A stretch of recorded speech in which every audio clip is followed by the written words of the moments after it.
Hello, this is a video from Pensioners for Independence. My name is Marlene Halliday. I'm involved in the Glasgow group and also the national group, and I've got with me here Mary McCabe. Mary's one of the most active members of the Glasgow group, and she's also involved in our national coordinating group. So, Mary, you were telling me that you and some of the others from the Greater Glasgow group are going to be organising a demonstration later this month, the 23rd to be precise. So, do you want to tell us a bit just about what you're going to do and why you're going to do it? Well, we're going to try to draw attention to the existence of a building. It's actually one of two buildings because there's one in Edinburgh as well. A building which not enough people know about and know the existence of. It's very low key. It's called the UK Government Hub in Scotland, and this one's the Glasgow building. And these hubs, there's one in Glasgow, as I say, and one in Edinburgh, and they only come in at the end of, I think it was the 2017 election, when there was a big boost to the independence campaign. And of course, it was after Brexit. After Brexit, yeah. After Brexit. So these hubs are clearly part of the UK government's plan to weaken and ultimately dismantle our Scottish Parliament.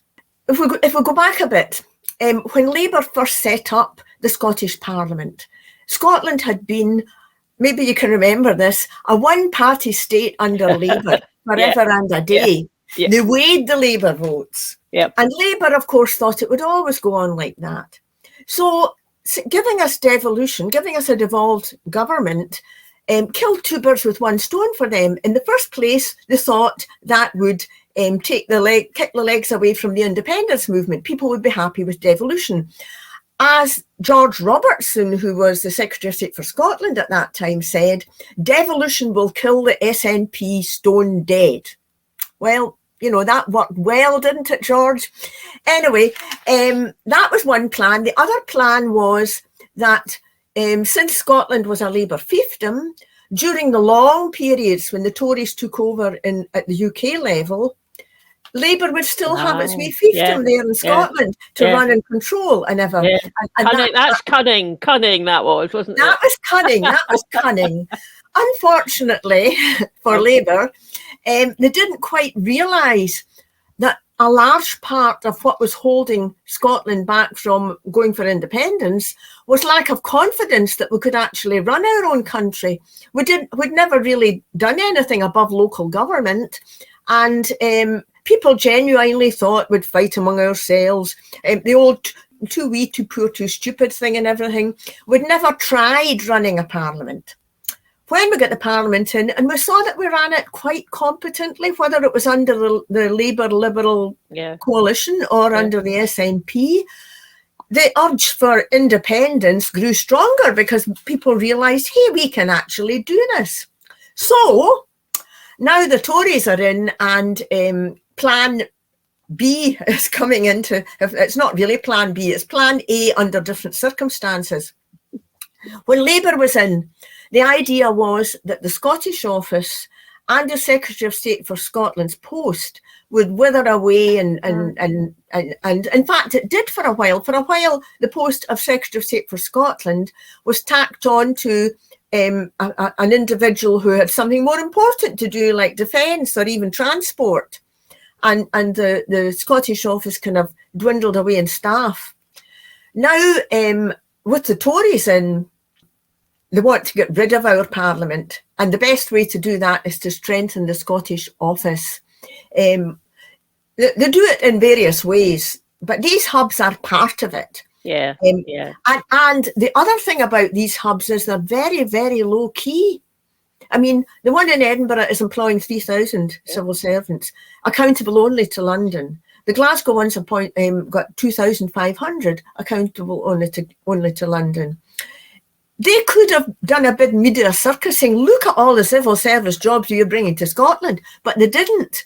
It's very low key. Most people you'll find, even people involved in politics, don't even know of their existence, and they certainly don't know their significance. Yes, indeed, and I mean, another reason, of course, what they brought them in was because after Brexit, they then passed the internal market bill, Yeah, and when I started to hear that being just talked about by Tory politicians down in Westminster, I thought that is going to create the bother yeah, because we've already got regulations up here that are different from what's exactly. down south, and yet that internal market bill was Yeah, giving Westminster the power to overrule something yeah, that Holyrood wanted to do if they wanted it for the whole of the UK market. So I suppose at some point someone was going to say we need an office up, we need yeah, offices up yeah, and yeah. right. So that's great, actually, hearing that background to these buildings. So the demo that's coming up, what's the thinking behind that? Tell us more Well, we're about just that. going to try to draw the attention of everybody, probably mainly through social media, to the existence of these buildings and what their purpose is. I mean, all this taking over power from Holyrood has been pretty low key. The Internal Markets Bill, Markets Act you mentioned, I mean, most people haven't heard of that either. There's been no discussion. They've been taking powers away. First of all, it was international rights and regulations. I'm reading here from a wee note I've got here, which Edinburgh used to administer for the United Nations and the European Union. Yeah. That control over working hours, the right to protest, the international rights of the child, animal welfare, food safety, agriculture and fisheries, all devolved matters. And so they started taking powers away from that, away from Holyrood for that. And then came the Internal Markets Act, our right to have different rules on trade stuff, food imports, you know, your genetically modified products and everything come in here. Yeah, and then these bases erected are all part of it, and also the idea which comes across as it's a wolf in sheep's clothing if ever there was one. This idea they keep punting about true. Well, they used to use a hard word like subsidiarity, but nowadays they say things like true devolution. That's devolving powers away from the Scottish government down to local governments. Now, the idea with that, which sounds innocuous and sounds even quite a good thing, we want local power and everything, but it's actually taking powers away from the Scottish government, which is strong enough to challenge the UK government, and giving it through the levelling up scheme and things like that to local authorities, which are too weak to challenge the UK government, but they can be put in competition with each other to fight for Tory favours from the London Tory government. Yes, I was reading a bit about that. I didn't know much about it myself. I was reading a bit about it the other day, this whole business. And basically, as you say, it's like what used to be money that would have been part of the Scottish government's budget, and then there'd be a discussion around what's best for Scotland, what local authorities want to be doing this. All that would have happened in a very specific Scottish context. And now it's London saying, there's this, that, and the other amount of money, and it will be used for A, B, and C, and put a bid in. I don't know. It's just such another parcel of rogues, isn't it? Yeah, and they know that local governments, local authorities are always strapped for cash, and they're not going to question where the cash comes from too much, even if they're run by SNP administrations, which they're not always, because very often Labour and Tory go into some kind of unholy alliance. Yeah. So they're going to look for the money and not ask too much about where it comes from. And you've got to think about what are people willing to give away. The powerful people are willing to give away money if necessary. If there's something comes along like a pandemic, they'll give you furloughing schemes, they'll give you bits of money. They'll increase your universal credit a wee bit if you make too much fuss about it. If the unions all come out and strike, they'll talk to them and maybe sooner or later give them a wee rise in pay. What they won't devolve is power. They don't want to devolve power. They don't want to give power away, and they don't want people to question where the power resides to actually give away the money. Right. So these two buildings, the one The one that's in Edinburgh, which I went over to a demonstration that Now Scotland were organising. Actually, I think you might have been there as well. Yeah, I was at that too. So that one over there, and then now the one that's in Glasgow. So from what you're saying, what I'm picking up is that basically they represent power. They represent power Absolutely. retained by London. Power retained, exactly. Okay. What do you want people to do? Do you want people to turn up on the 23rd? Yes, yes, the more the merrier. We're going to have some kinds of sound system, I think. Kevin Gibney of Indy Live says he's coming to do a live stream. Great. So we'll have that. The thing is, these places are in very quiet areas. There's no footfall. The one in Glasgow is in this place I'd never heard of, Atlantic Square. Everybody's heard of Atlantic Quay that lives in Glasgow. This was Atlantic Square, which is a wee square at the foot of West Campbell Street, kind of on the way to the Broomielaw. Nobody ever goes down there. In fact, in Kevin McKenna's column that he wrote on Sunday, he said just walking about the streets there, he was challenged twice by security guards as to what he was doing there. And he was a journalist walking in a public street, you know. Yeah. So I must say, Mary, if when you and the rest of the gang from Greater Glasgow Pensioners for Indy are down there and you get challenged by the security guys, my money is on you lot. Really, those guys won't know what hit them, I think. But so you do want people to go, and I think you've got a leaflet, is that right? Yes, we've got a leaflet, which is Alistair Jack. Again, this guy is so low key. Most people who are not involved in politics won't have heard of him, but he's got the power to override every single democratically elected body in Scotland, and he's never been voted in here. He's appointed from London by a government we didn't vote for, and I mean, in the past, I've often referred myself, to the Secretary of State for Scotland as a Governor General. And of course, people say, "Oh no, we're not a colony." You can't say we were part of the British Empire, and so we were. Yeah, so we were. But Malcolm Rifkind himself, when he was a Tory way back in the days of Thatcher, I think, he said it's like being a Governor General of a colony. And then this clause 35.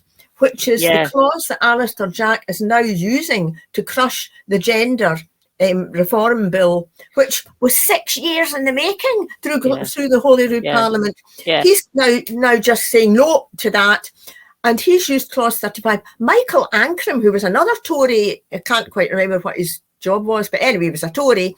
He said when the Scotland Act came in, clause 35 was the Governor General clause. Oh wow, did he? He said that. Wow. So that was for when the Scottish government tried to break through the glass ceiling and brought in a law that maybe the UK government didn't approve of, or maybe it was just a bit too different from what the UK government was doing. The UK government can take the clause 35 and slap it down, saying no. And I mean, it's been so, whether you agree with the Gender Recognition Act or not, it's not really about that. Yeah. If they don't, this is what they call a wedge thing. If they get away with this, they'll be doing all sorts of other things. They're already trying to stop our plastic bottle recycling plan. They've brought in that would mean that Scottish juice would sell for a different price from what it sells in England. And that's against the Internal Markets Act, because we're supposed to all have the same price for everything, which is news to me. I mean, sometimes you can get different prices in different shops, surely, but that's what they're saying. That's the argument. So he's bringing that in, and it's totally unreasonable because the Scottish government, which had been 6 years making this law, said to him, okay, what are your objections? And he wouldn't say. He just said, it's up to you to make it acceptable to us. And he didn't say how it would become acceptable to them or anything, nor did he point out that a whole lot of other countries have this law, and their things are accepted when they come into England. It's only ours that's not. And so it's a total refusal to negotiate. Basically, the idea is we don't negotiate, we command. Yeah, indeed, indeed. And so 23rd of February then, and we've got the information there at the bottom of the screen. So it's going to be from 12 noon onwards for maybe an hour or two. Is that right? Probably an hour or so. It's instead of the stall. We've been going Yes. to do it a different day, but a lot of the stall people said they were, their Yeah. the stall day was in their diary forever. So yeah, other days they had Great. grandchildren and Okay. things. So for anyone watching, actually, the stall that Mary just referred to is the Greater Glasgow Pensioners for Indy stall, and they're there out on Argyle Street twice a week, actually Thursdays Yep. and Tuesdays. I think Thursdays. It's a while since I've been along to help you, actually. So this one on the 23rd. That's going to be at this Atlantic Square. We'll all need to get our maps out and have a look. Not Find to be out. confused with Atlantic Quay. Don't turn up there. Yes, So Pensioners for Indy, we have a website. If you just Google Pensioners for Indy, you'll find the website. We're also on Glasgow. Glasgow Group is on Twitter, and there's a Pensioners for Indy, very active Pensioners for Indy page on Facebook as well. So if any of you watching this and it's been listening to Mary, talking, giving a bit about the background, and you fancy coming along, or even actually, or at the very least, actually sharing it around Facebook and Twitter, that would be fantastic. And Mary, myself, and Fiona from Scottish Independence Podcast, we're going to come along on the Thursday and do a bit of recording and take some photographs as well. And maybe we'll get you being arrested. You never know. Yeah. I'm not sure what the going rate is now. That would be the most likely thing. But it's really important to get it recorded, because we don't expect many people to be passing us by. And it's possible the only people passing by will be security guards trying to huckle us away. Yeah. But I've been told that standing in a public street, as long as there's not, 500 million of you and so on, you don't actually need permission from the police. You can just stand there and do your thing through the megaphone or whatever. Yeah. Great. Well, so you've had the news. You've got the date. You know where to go. Thursday, 23rd of February at midday, down on Atlantic Square in Glasgow. And we hope to see you there. Thanks for watching. Come along. Yeah.